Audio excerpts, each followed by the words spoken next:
U.S. President Donald Trump approved the Iran nuclear deal only one more time before abandoning it if it is not going to be changed. What are the changes that Trump emphasized on them?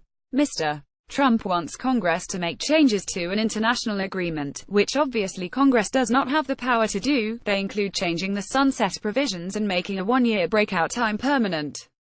I think it is highly unlikely Congress will be able to do so. They failed to act when they had the chance to do so following Mr.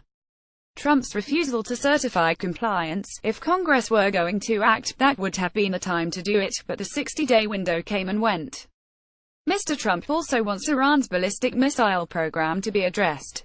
Iran frequently has emphasized that ballistic missile is not related to jcpoa and will not negotiate about it. According to this, do you think that this condition means the end for jcpoa? The missile issue is largely outside of the purview of the jcpoa, which is a nuclear agreement. Accordingly, the U.S. is free to take whatever actions it wants regarding missiles, and it would not be a violation of the jcpoa, as long as the U.S. did not simply reinstitute the sanctions that were removed by the nuclear agreement. But the legal ability to do something does not mean it would be wise to do so. Iran has a missile program, both BC of its history Iran-Iraq war, and BC it feels it has a legitimate defense need given the threats and capabilities it faces in the region and its lack of air power. Personally, I don't think sanctions are likely to change those calculations and would be counterproductive.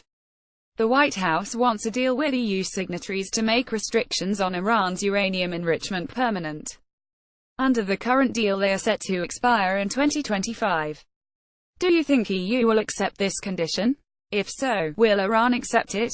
Well, I'm pretty sure Iran will not accept permanent restrictions. The parties to the agreement could collectively and by consensus agree to new or additional understandings about jcpoa, but obviously Iran is not going to accept unilateral concessions. If the US wants something, then it will have to give up something and make a greater contribution than it is currently making. And again, the EU, which is not inclined to renegotiate the deal, has no power to do so on its own any more than Congress does. Iran, China, and Russia would have to agree to any changes, and they would have to be endorsed or at least not in conflict with the UNSCR that accompanied the jcpoa.